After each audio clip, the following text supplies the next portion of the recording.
Greetings, I'm Jim Kasper, co-host and co-founder of Biz in 30. I want to take this opportunity to introduce the other co-founder and co-host this afternoon, Mr. Jim Grund. Jimmy? Thank you, Jimbo.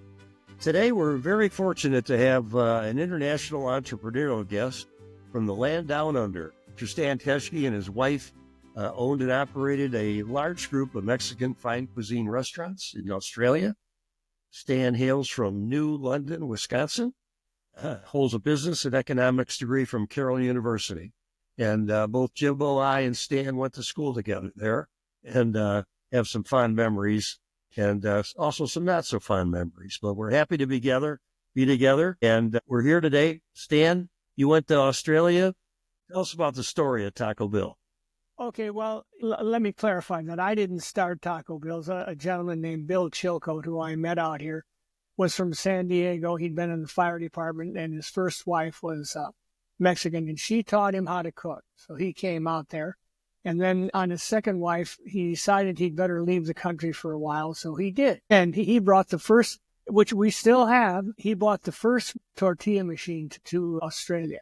So when he brought that machine out here, when they served enchiladas, they pronounce it enchiladas. And for some reason, I don't know why, because it's not an English rule. If you have a taco, T-A-C-O, they don't pronounce it taco, they pronounce it tarco. Now, I never understood that, but it was pronounced tarco. And then fajitas was fajitas. Anyway, so there was lots of indiscretions. And it's a little bit of a convoluted story. Never had Mexican food till I went to Spain and met a friend. He became a friend who was an ex-Air Force captain, and he was from the Mexican Quarter in L.A. He went and got stuff and made my first enchiladas and tacos with another mutual friend of ours, Charlie Kupchik. And that was the first time I ever had Mexican food. So when I came back and decided to come to Australia, I stopped in San Francisco, and friends that I had met along the way took me out. And they said, because you'll never find any Mexican food in Melbourne. And when I got here, I looked it up, and it was 2.5 million people. So in 2.5 million people, there were no Mexican restaurants, right? So, and I looked around and there wasn't anything. And anyway, bad logistics and not being able to follow the map. I was going to play squash one night, missed the squash courts, and as I turned around, I saw those ubiquitous letters, T-A-C-O. I thought, whoa! So it was closed at the time. It was a little takeout. They call them a takeaway. And I wrote the address down, the street address. The next morning, next lunchtime, I scurried in there. And here was this little guy who I found out was Taco Bill, and he was from Illinois originally, and then he moved out to California. So I bought some tacos, and I went out to the car and just ate it, because you couldn't sit down. It was a takeout. And I thought, God, these are good. Anyway, I started going in there, and I went in once a week, and I said, this is great food. And I said to Bill, how do you get what you want in life? Ask. And I asked enough girls that said no to me. So I was very versed in that particular subject. Yeah. Oh, yeah, no question about that. Go ahead. Yeah, we had our PhD in it. So I said to Bill, have you ever thought of opening a restaurant? He said, yes. And in the ensuing years, if I had 5 cents for everyone who asked me that question, I would have never had to get into Mexican food, because I'd have been inundated with 5-cent pieces. And we looked for a place for a year, and we couldn't find it. Well, okay, the reason we couldn't find any, Bill's then wife, every place we found, and Vicki and I knew nothing about it, right? Oh, let me just go back one step. So anyway, I took some enchiladas, some tacos, some beans, some rice, some guacamole. Vicki had never had Mexican food. So I said, she said, so my career could have been very, very brief. However, Bill had warned me that because the taste is different, which you know yourselves, he always said, try it one more time. Luckily, she came around. We looked for a place for a year. So after a year, Bill said to his wife, what's wrong with these places? We've looked at them for a year, and every time you find something wrong. She said, we had problems with our relationships. I know it would happen again, so if you decide to go into this, I'm going home. Now, they had the talk on Monday. I knew nothing about this. We had a barbecue on Wednesday night, and I went there and I said, "Where's Edna?" And he said, "She's at home. She's gone home." I said, "Where? What do you mean she's gone home?" "She went back to the States. She left in 3 days. Gone. I never saw her again." Wow. So maybe she was buried someplace. I have no idea. Sure. And we went back. That's also true, Stan. That's also true of some of the girls you dated. You never saw them again. They'd refer to it as endured. Thank you for saying. Anyway, so we went back and bought the first place that we looked at, which was an upstairs restaurant. And if you know anything about hospitality, the talisman around your neck: never buy a restaurant up off the ground floor. Always buy it on street level. 6 restaurants had gone broke there in the previous 2 years. 6 restaurants. So they lasted about 3 months each, and then they were gone. So we took it. It was downtown Melbourne. We paid the huge sum of the asking price. Well, it was $3,000 and $1,500 to fix it up. So $4,500. There were 3 partners. And Vicky said to me, "What do you think?" And I said, "Well," which I think applies in some ways to why people who travel overseas can build a business, because they had nothing to lose. I said, if we only ever have $1,500 to lose, we don't have a future. And so we bought it, and that's where we went. And then anyway, I can fill in the rest of the story. But then we had 6 weeks after we had opened the place. We kept track of our hours. We paid ourselves the magnificent sum of $2.50 an hour. The most expensive meal was $3.75. It was BYO, so BYO meant you couldn't serve alcohol. They could bring it in, and you could charge corkage. So we got some old cork screws that were made out of wine stalks, and we screwed them to the table. So, Jim, when you said fine dining, it wasn't probably fine dining. It was family style and fun, and that's how we started. And can I ask a question here? Did you have customers? Well, okay, let me finish it. So what happened was we were going to have 6 weeks after we were going to have our first payday, and remembering Taco Bill was an ex-fire chief, Graham and I strained the oil, and we were going to have a little party with some cake and invite the tradesmen up who'd worked on the place and get our first paycheck. So we left, and the last thing I said to Graham was, "Did you shut off the fryer?" And sadly, he said yes. And sadly for me, I didn't check it. So at 6 o'clock the next morning, I got a phone call, and it was Bill saying the place had burned down. No. So, and my God. when I walked up those stairs, the smell, and there were piles of the plastic lights we had melted and stretched to the floor. The ceilings collapsed. There were piles of stuff all over. It didn't burn down. Well, it burnt it out, but it didn't get enough oxygen to actually get to burn the whole place. So it was mainly just dirt and debris and smell. And in life, there's always something. So how do you recover from that, Sam? Well, okay. Yeah. How'd you overcome that challenge? Here's how. Well, here. That's really the nub of it. Is a guy came in that lunch. So there's no electricity. We had the windows open, right? Stunk like heaven. Yeah. And he said this in earnest. He said, "Could I have a table for 2 people?" You did. And I said to him, "Please, don't ever invite me over to your house." Anyway, I know this sounds when you say that, how you can go on. I know this sounds corny, but this actually did happen. So, as with all play, no. I mean, what I'm going to tell you. So, what happened was that when you open your first business, you probably got one who you sign your first dollar. Well, we had a party to initiate it. And there's the first dollar we ever took at Taco Bill's. And it's all signed by the people who were there. So anyway, we walked in Yeah, and we kicked, and it was, we went over a pile of debris, and we kicked it, and that came up, and we said, as a group, we're going to try and get it open one more time. So what do you do? So I got a job at a paint factory. Well, it was mainly superficial damage. So luckily the landlord's insurance paid for that. But where we had the big piles of, and I mean, it was piles of charred roofing that had fallen down. We shoveled all that off. Some of the lid pieces had fused the plastic carpet together. So it was like black spots where it was melted. Jeez.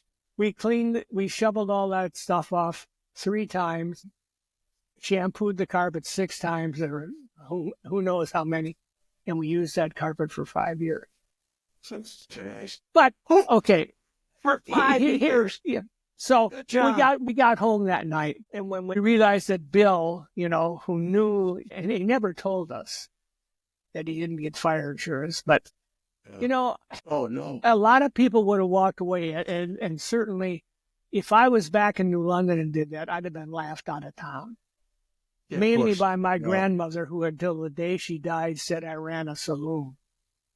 So I mean, I could have hopped on a plane, got Vicky, gone back to New London, cheese at the local cheese factory, and what was Australia? Yeah, it was okay. Yeah.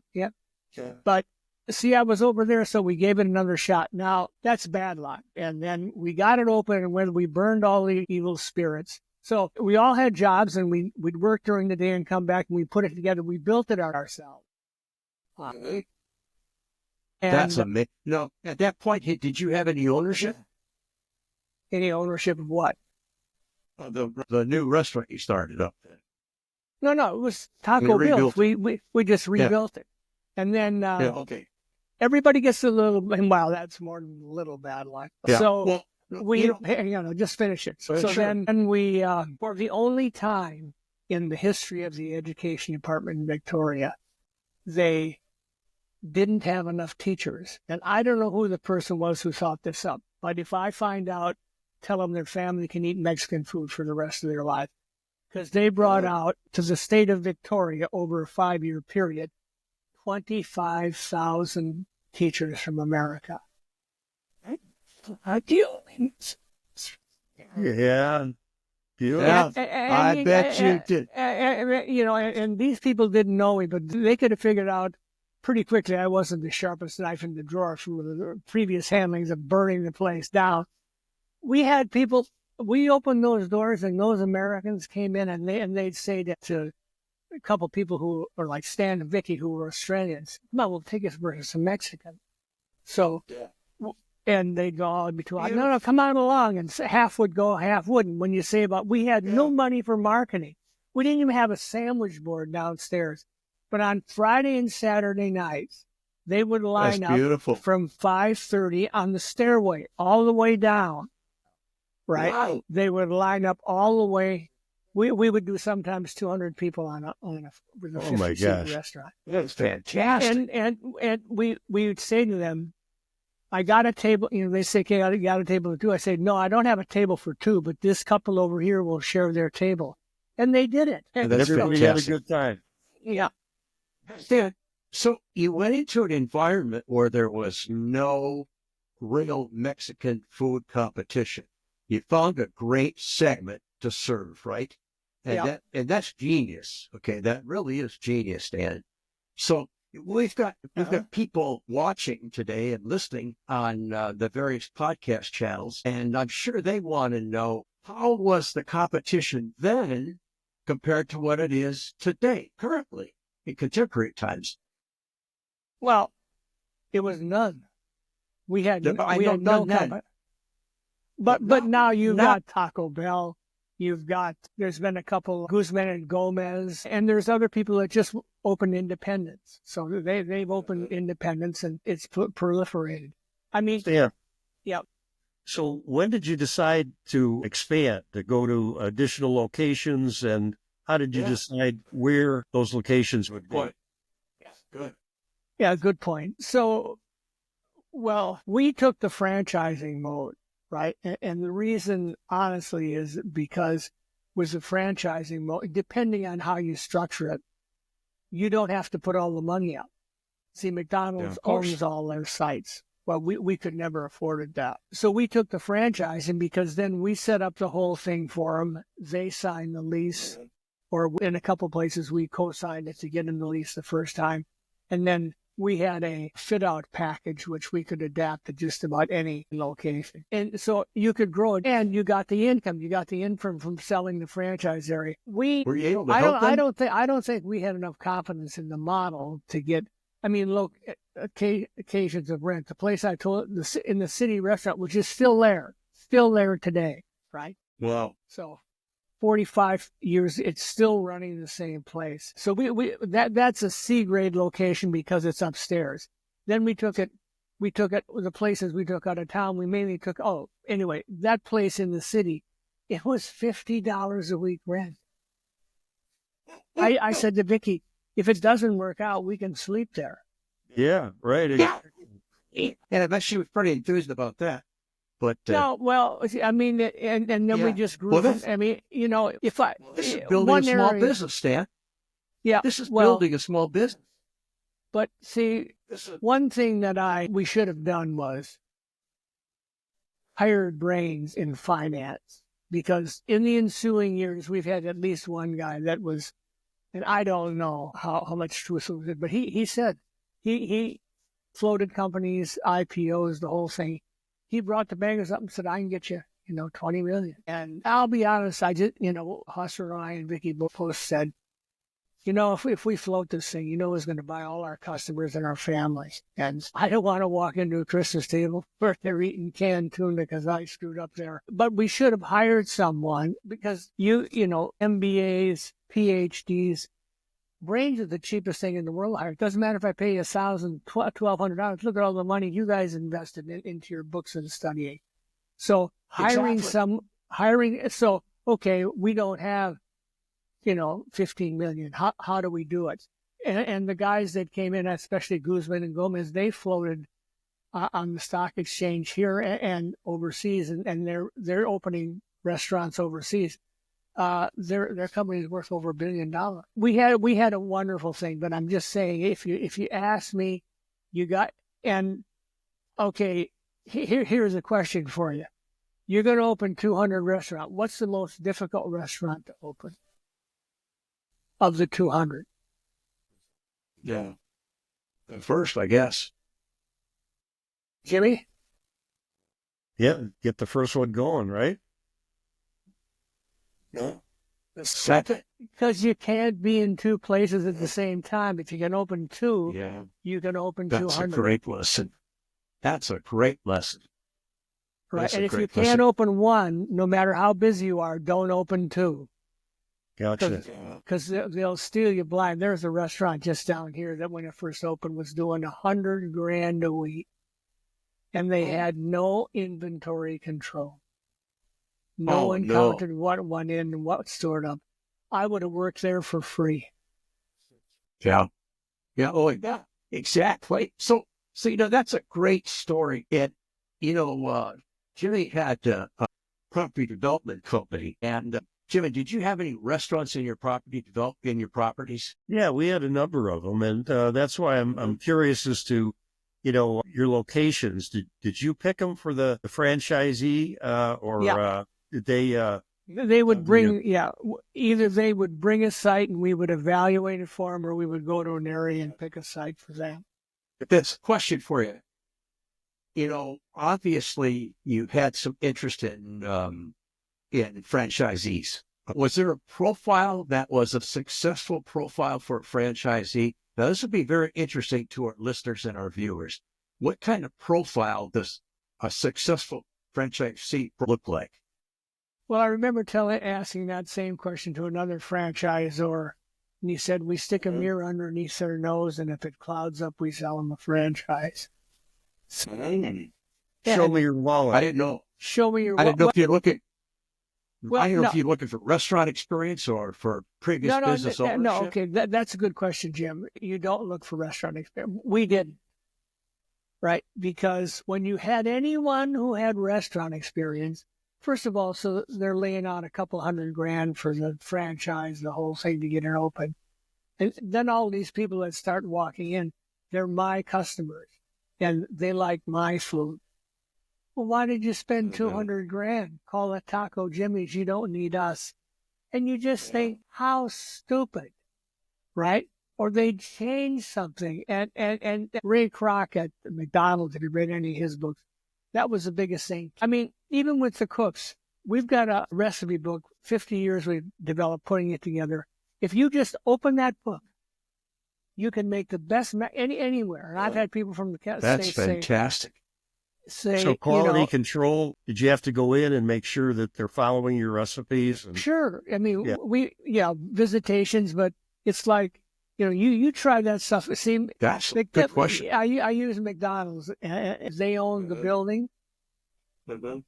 They owned and they rented it. And if you didn't do it exactly like they wanted, they just turned the key and took it over, right? Yeah, that's the business. Some of the other franchises, some of the franchisors had places where you get, they sell a franchise to me. I pay $175,000 for it, right? Then I want to get out of it. Jim wants to buy it. So I sell it. Jim sells me the restaurant, and then they pay me $50,000. Well, you got 50 stores, and you get 10, and you get 15 of those at 10,000 apiece. That's $1.5 million. Yeah, of course. Well, then, Stan, what level did you get? How many Taco Bills are there in 34 in Australia right now? 34 right now. 34. 34. Now, for viewers, that's a success story.